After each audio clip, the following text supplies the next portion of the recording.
อย่าไปเล่าให้ใครฟังเศร้าอย่าไปพูดให้ใครได้ยินคนเข้าใจเราอาจมีไม่กี่คนในแผ่นดินบางรอยยิ้มเขาเพียงยินดีที่เราพังสุขอย่าไปเล่าเศร้าอย่าไปพูดเลย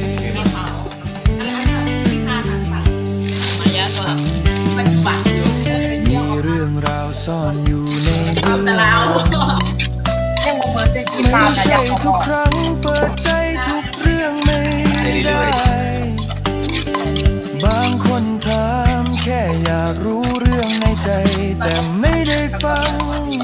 เพื่อจะปลอบเราเลย